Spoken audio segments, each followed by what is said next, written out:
कर विश्वास। गाय राम गुण गण विमल भवतर विनहि प्रयास।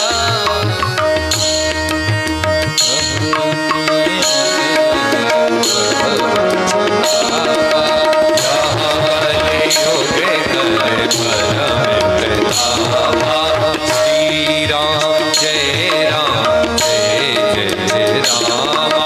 मुरली मनोहर राधे श्याम बोलो। मुरली मनोहर राधे श्याम बोलो। जय सिया राम बोलो। गाइए ताली सेवा करते हुए। जय सिया राम बोलो। जय सिया राम बोलो। जय सिया राम बोलो। जय सिया राम बोलो। जय सिया राम बोलो। कलयुग केवल नाम आधारा। कलयुग केवल नाम आधारा। कलयुग केवल नाम आधारा। कलयुग केवल नाम आधारा। सो मेरे नर उतर पारा। सो मेरे नर उतर पारा। जय सिया राम बोलो। जय सिया राम बोलो। जय सिया राम बोलो। जय सिया राम बोलो। जय सिया राम बोलो। जय सिया राम बोलो। मुरली मनोहर राम बोलो। मुरली मनोहर राधे श्याम बोलो। मुरली मनोहर राम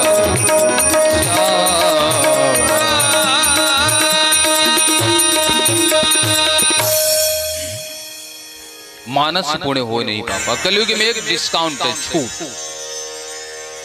हम लोग कहीं सामान लेने जाते हैं, भैया थोड़ा सा कम कर दो, ज्यादा है। अच्छा चलो भाई साहब, आपके लिए 10 रुपया कम कर। तो कलयुग में भी छूट मिला है। ज्यादा लोग छूट वाली सामान लेते हैं ना, चलो इस पे ऑफर है ले लेते हैं। तो कलयुग का ऑफर है। अन्य युगों में होता था कि यदि आपने मन में भी पाप सोच लिया तो उसका दोष लगता, लेकिन कलयुग में मानस पुण्य हो ही नहीं पाप। मन में आपने सोच लिया मैं पूजा करूंगा तो उसका फल मिलेगा, लेकिन यदि कोई पाप सोच लिया तो उसका दोष नहीं लगेगा। ये फायदा है। और अन्य युगों में आप जब पूजा करते, पाठ करते, यज्ञ करते, नाना प्रकार की व्यवस्था करते, तब जाकर के आपको वरदान मिलता, आशीर्वाद कुछ भी। लेकिन कलयुग में केवल नाम आधारा। सुमिर सुमिर नर उतर ही पारा। अब इससे बड़ी छूट क्या मिलेगी? अरे रजाई के अंदर चुपचाप बैठो, उसी में राम राम कर लो। कौन कह रहा है नहा करके जाप करो, आसन लगाओ? कृष्ण महामंत्र का ऐसा जाप है, शुद्ध हो अशुद्ध हो जिस अवस्था में उसी। अरे बोलना ही तो है, लेकिन बोलना है। राजा परीक्षित जब वहां से प्रस्थान किए, कलयुग तो बुद्धि में प्रवेश कर चुका था, बात तो बिगड़ चुकी थी। सैनिक कहीं चले गए, महाराज कहीं चले जा रहे हैं, प्यास लगी, पानी की तलाश में जा रहे थे। उनको एक कुटिया दिखाई पड़ी। कुटिया के बाहर जाकर आवाज लगाते हैं, अरे भाई कोई कुटिया में है? यदि कोई हो तो मुझे पानी पिलाओ। कुटिया के अंदर एक महाराज, ऋषि महाराज तपस्या में बैठे हुए थे। शमीक ऋषि समाधि में लीन है। अरे भैया कोई है हो तो पानी दे दो। 2-4 बार आवाज लगाए, नहीं तो कुटिया के अंदर प्रवेश किया। देखा तो ऋषि महाराज अपना ध्यान मगन है। राजा परीक्षित को क्रोध आ गया और कहते हैं कि पानी न पिलाना पड़े, राजा का स्वागत न करना पड़े, इसलिए ढोंग जमा करके बैठे। क्रोधित हो गए। मरा हुआ सर्प धनुष की नोक से उठाया और उनके गले में डाल करके चले गए। छोटा सा बालक अपने पिता के गले में मरा हुआ सर्प देख करके रोने लगे। ध्यान करके देखिए है कौन, तो पता चला राजा परीक्षित, तुम्हारी इतनी हिम्मत, मेरे पिता शमीक ऋषि के साथ तुमने दुर्व्यवहार किया, अपमान किया, जाओ मैं श्राप देता हूं। वाग वज्रम, वाणी रूपी वज्र का प्रहार किया, किसी सर्प के काटने से तुम्हारी 7वें दिन की मृत्यु निश्चित।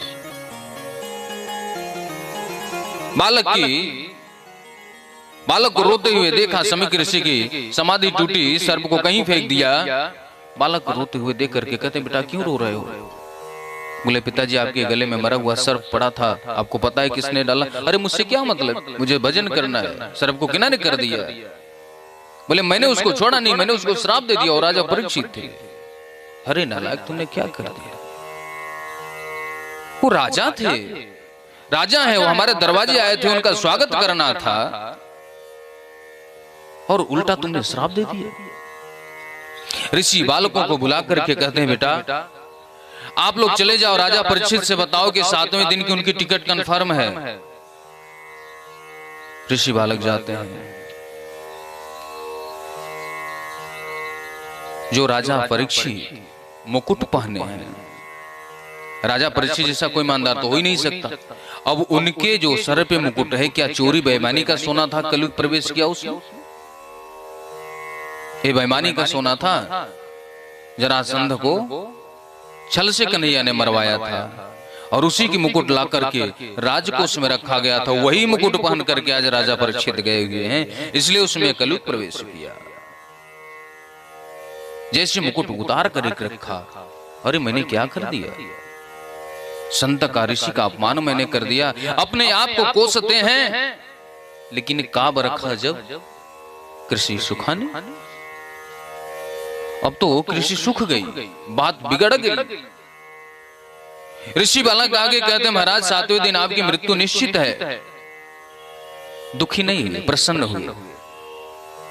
अरे कोई चलते चलते मर जाता है, कोई बोलते बोलते मर जाता है, हमें तो कम से कम पता है कि 7वें दिन जाना है मुझे। अपने पुत्र को राज्य सौंपा, राजगद्दी दे दिया। एक सफेद वल्कल वस्त्र पहन करके ऋषि की भांति गंगा किनारे आकर के मां गंगा को प्रणाम किया।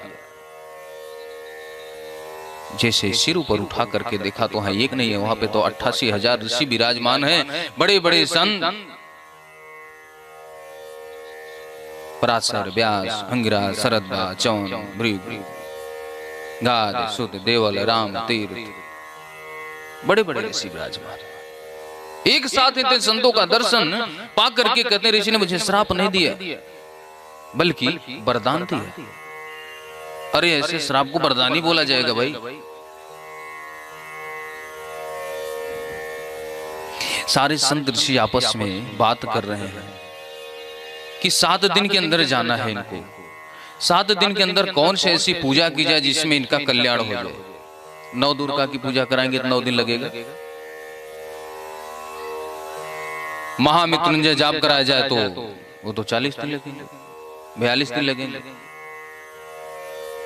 फिर रुद्राभिषेक करा लें, वो भी तो 7 से ज्यादा है, 11-12 दिन हो गए। तो कौन सी पूजा 7 दिन के अंदर हो सकती है? सारे ऋषि बैठ करके विचार कर रहे हैं। उसी समय तत्र भगवद भगवान व्यास पुत्रो यदृक्षया गामटमानो नपेक्ष अलज्जलिंगो निजलावतुष्टो वृतश्च बालरैव धूतवेश। ध्यान देना, इस श्लोक में कहा गया है कि व्यास के पुत्र के रूप में भगवान स्वयं सुखदेव जी बन करके आ रहे हैं। क्यों? क्योंकि भक्त को दर्शन देना है, भक्त के ऊपर कष्ट आया हुआ है। एक बार जब वज्र का प्रहार किया गया तो भगवान विष्णु स्वयं जाकर के रक्षा की। अब इस बार बाणी रूपी वज्र का प्रहार किया है, वागे वज्रम, तो बाणी से ही तारने के लिए, कथा सुनाने के लिए सुखदेव जी महाराज आए, विराजमान हुए, वंदना की गई। ऋषियों ने राजा परीक्षित से कहा कि इनसे निवेदन करो, नहीं 2 मिनट के अलावा कहीं पे रुकते नहीं। एक गाय को दुहने का समय 6 मिनट का होता है और राजा परीक्षित किसी स्थान पे रुकते हैं भिक्षा लेने के लिए भी तो मात्र 6 मिनट रुकते हैं। भिक्षा मिल गई तो राधे राधे, नहीं मिली थोड़ा तो महाराज कोई बात पूछ लो, नहीं 6 मिनट के बाद चले जाएंगे। तो राजा परीक्षित ने प्रार्थना किया, निवेदन किया, वंदना किया, पूजा किया। 2 मिनट में हम लोग भी पूजा कर लेते हैं।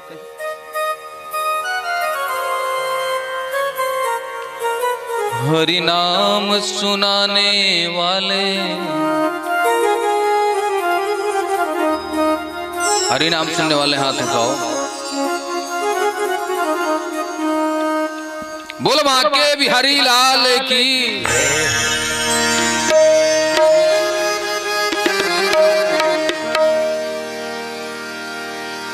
हरि नाम सुनाने वाले, हरि कथा सुनाने वाले, आप लोग भी बोल लो, हम क्या कर्जा खाएं अकेले बोले?